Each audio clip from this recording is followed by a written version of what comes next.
John, I'm very excited because our dear friend Billy Porter is going to be here tonight in just a moment. Star of Pose and much else. And, of course, the very talented Annalie Ashford, Tony winner, is going to be here tonight as well. And CBS's Be Positive. But more importantly, right now, there's another guest here tonight. Who is joining you on the bandstand, sir? We have Kenny Garrett on the alto saxophone. Mr. Garrett, thank you for being here. Yes, indeed.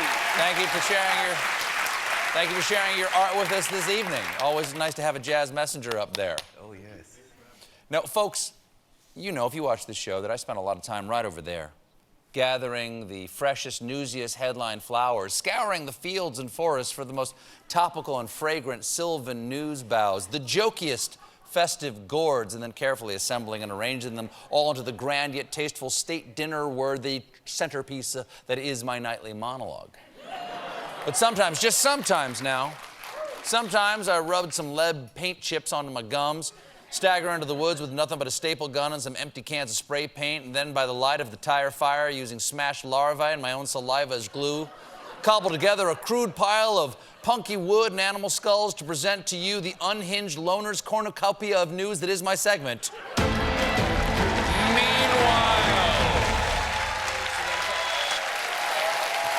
Meanwhile knows. Don't ask me, ask Meanwhile. Meanwhile knows all, tells all. Meanwhile, Lady Gaga just became the first person ever to be on the cover of both British Vogue and Vogue Italia at the same time. That is impressive. That is really impressive, though I gotta say, it looks like she was very prepared for the first one. A little caught off guard by the second one. What? Another one? Quick, cut a hole in a bath mat. I'll make it work. She looks like she's going to a Halloween party dressed as a tongue. Someone left the grimace out in the sun. Meanwhile, Sex and the City fans rejoice because Carrie Bradshaw's apartment is going up for rent on Airbnb. Although I couldn't help but wonder, was this all just a transparent marketing ploy to wring the last dregs of cash from Sex and the City fans? I'm such a Miranda.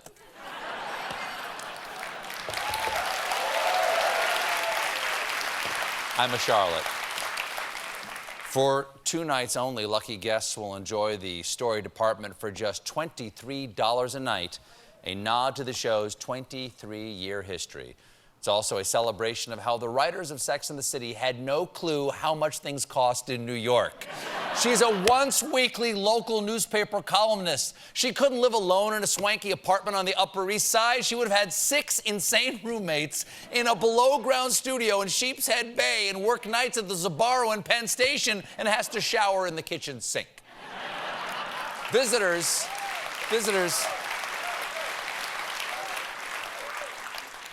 Visitors will get the full Sex and the City experience as Sarah Jessica Parker will virtually greet the visitors at check-in. Then they'll be treated to a styling session and a photo shoot. Not exactly my thing, but definitely better than the Game of Thrones Airbnb, which is an authentic burning castle complete with a personal greeting from Arya, who kills you and then wears your face. Meanwhile,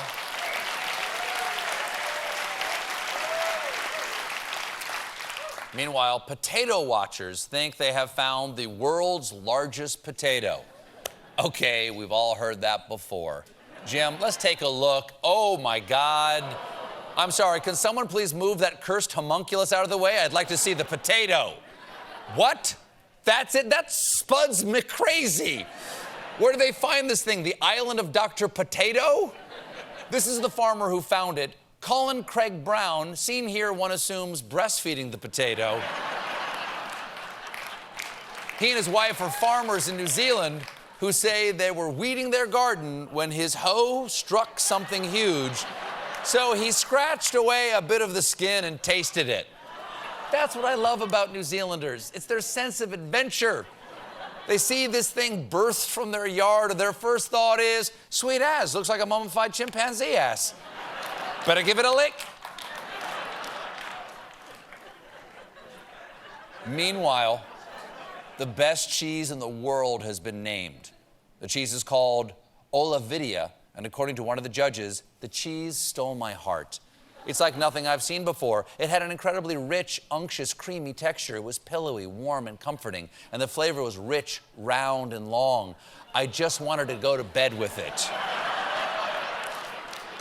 I don't know if we've found the world's best cheese, but we have found the world's loneliest judge.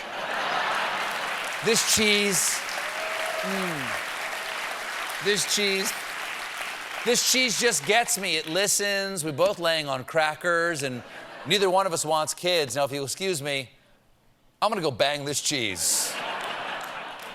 Meanwhile, Ikea has made sound-absorbing curtains to broker peace between noisy roommates. Perfect if your roommate's with that horny cheese freak. We'll be right back with Billy Porter.